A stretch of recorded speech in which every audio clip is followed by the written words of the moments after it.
love it when a drive just turns into this beautiful magical drive. Like, listen to that, and the scenery is unbelievable. So I've just gotten into Newcastle, and it's a very busy, big town. I just wasn't quite, I don't know what I was expecting. I never really expect anything. But I've just opened up the back of my van, and I don't know, a lot of you probably know, obviously from the look of my van, I'm quite spiritual, and I've opened my van to this bright blue butterfly inside my van. I have no idea how it got in here. Most of it was just sitting there on my little meditation seat, and one wing was sitting up here on the bench. Yeah. So I don't know. That's a sign from spirit for me. I don't even know how it got in this van. Yeah. This is Newcastle, and it's really pretty, and there's some awesome ocean baths out that way, but it's quite windy out there today, and there's a lot of people. Like, I can already feel my anxiety levels starting to rise. So I'm going to go to a Snap Fitness that's more out of town, and then I think in the morning I'll just drive to my next destination just to get out of that inner city-ness and back into a little bit more ruralness.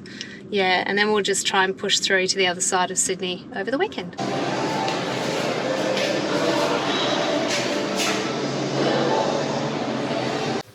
So I've had my nice hot shower. It was so good.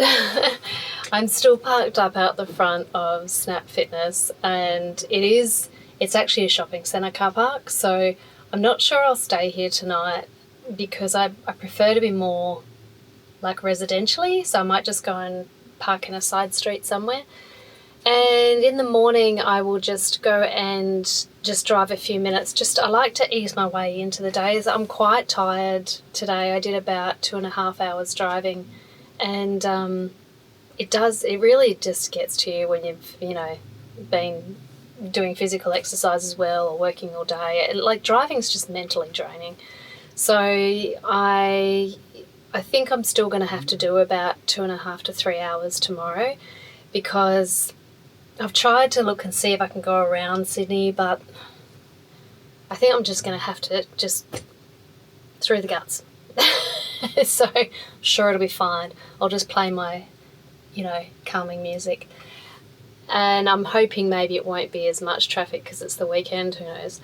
So yes, we will drive through Sydney tomorrow to get to the other side of Sydney, and then I'm going to try and get to the coast from there, and then just like plod along the coast and go to little townships along the way. And yeah, so here's to a good night's sleep. I'm just going to watch some Netflix and then find somewhere to park up, and we'll have some nice breakfast in the morning and ease our way into our 2 or 3 hour drive to the other side of Sydney. Oh my god, it's 11 p.m. and I've been woken up about 4 times now. I made a really poor choice to park up outside of McDonald's, and there's been kids doing burnouts. Anyway, I don't know why I chose this spot. It was stupid. I was just tired and I couldn't be bothered trying to find somewhere else. So yeah, now it looks like everyone's left, but yeah, anyway, let's go try and find a street parking in a residential area.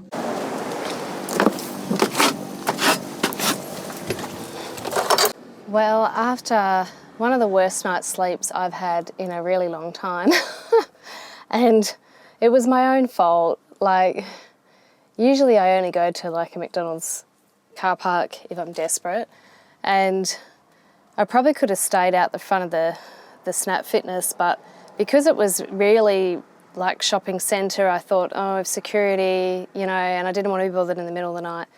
So yeah, I just decided, and I had seen a street with street parking earlier on the way to the gym, but for some reason I thought, no, I'll just pull in at the McDonald's because I was tired and irritable.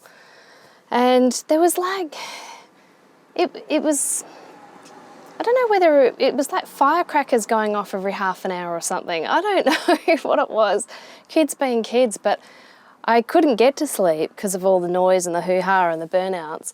And then I finally did get to sleep, and I just got woken up every half an hour for an hour or two. And that just, I was so grumpy. I don't cope well when I haven't had my sleep. So anyway, I thought, okay, Christy, you're your own worst enemy if you stay here any longer. So I got up and I moved, and I found a beautiful, like, peaceful street it was so quiet, and it was level, and it was perfect. But because I'd had like a little bit of sleep, that it meant that my body was just not wanting to sleep now. My mind was racing, and so I was trying my calming music, counting back from 100, and yeah, so my sleep was just on and off all night. So I got up about 8 o'clock and I headed to a spot that I'd researched the night before to come and have breakfast this morning. And then I got there and there were people everywhere. It actually was like a little yacht club, very, very windy. So I was irritable again, and I'm like, oh.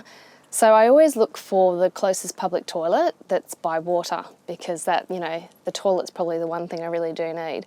So yeah, and then I found this magic spot. Like, it's so beautiful. It's quite windy, but the way I've parked the van, I'm not getting any wind like banging in through this door. So I'm now just going to sit and ease my way into the day, and I might do a bit of meditation before I do that drive through Sydney. But I couldn't have asked for a better spot this morning. Look at this.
I've only got myself to blame.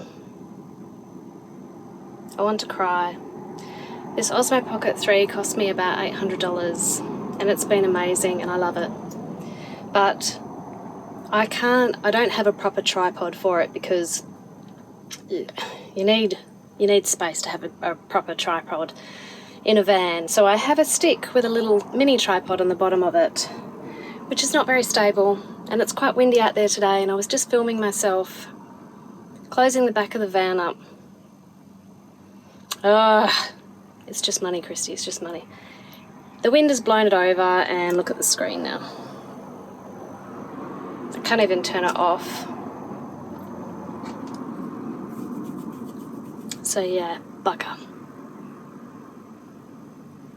That's frustrating. So I might have to reach out to DJI and see if I can get it repaired, hopefully. I don't think it's the camera, it's just the screen. So, bugger. Just, it stuffs up my plans, because I've got my whole trip, you know, and I was going to use this camera, and bugger. Anyway.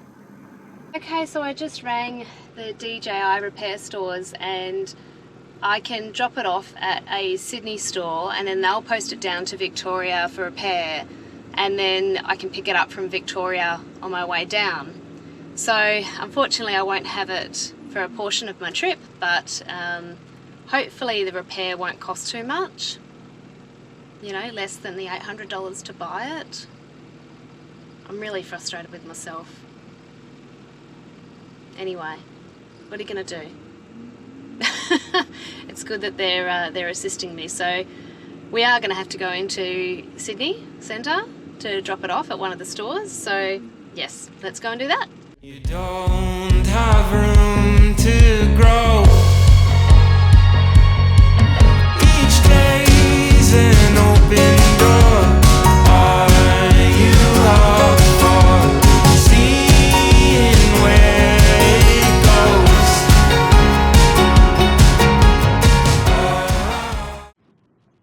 Oh my goodness, I do not cope at all with congested like traffic and places where it's like lots of freeways and highways and any inner city driving and following my GPS. Quite often my GPS, it'll look like it says to go left, but it's actually just the left after that. And today I went through a tunnel that took me about half an hour, 40 minutes, maybe even close to an hour out of my way because I had to go back. So I know I've only got myself to blame, but anyway. And then it's a shopping centre that I have to go to get to DJI. And shopping centres are really, I get so nervous about, especially in like built up areas, because the only parking is undercover normally. And the height of my vehicle is 2.3 metres and it doesn't fit in a lot of places. And quite often you won't see what the height limit is until you turn into to go in. And I tried to go around to see if there was street parking and there just wasn't here. So I saw that it was like 4.3 metres and I was like, okay. And anyway, I just went through like this tunnel area underneath the shopping centre and then I finally found a parking spot where it was 2.4 metres in height clearance and mine's 2.3. So I'm like this as I'm entering. It's so nerve-wracking. Anyway, I'm here. So now let's go into DJI and get this camera sorted. Thank you very much. Was that your will be in contact?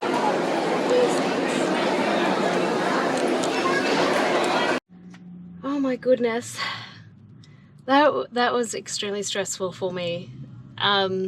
I have never been to a shopping centre that has been that busy before. It was next level for me. Obviously, I'm from WA and there's a lot less people in WA, and Sydney, I think, is one of the most populated cities in Australia. So anyway, I survived. The gentleman from the DJI store was so helpful, like really high energy, positive guy. I'm not optimistic about the camera, I have to admit. I did read online one guy trying to replace the screen and no luck. So, and the guy at DJI store said he hasn't really come across anyone that's been able to do that. So anyway, that was a really expensive exercise for me. And look, you know, let's think positive. Maybe it'll be fine. Maybe I'll reach out to DJI and say, hey, I've got a YouTube channel. I use a lot of your equipment. Feel like replacing it and I'll do a video for you? That is something I would be very happy to do because I do love their product. And you know what the really frustrating thing is? I don't normally buy the care plans or the insurances for my products because I'm generally pretty careful. But it was only $55 to buy a 1-year care plan for that product. Yeah, hindsight's a wonderful thing. That would have saved me a lot of money. Anyway, we are going to drive for another hour now out of Sydney to a Snap Fitness. I need to wash my hair today, and then we'll head for the coast after that and just try and get away from the busyness. It's time, you know, my sparrow. Thanks so much for watching that video. If you haven't met me before, my name is Christy. I live, work and travel Australia in my van Gypsy. I am an artist and my artwork is available as prints or on t-shirts and bags on my website. The link is in my bio.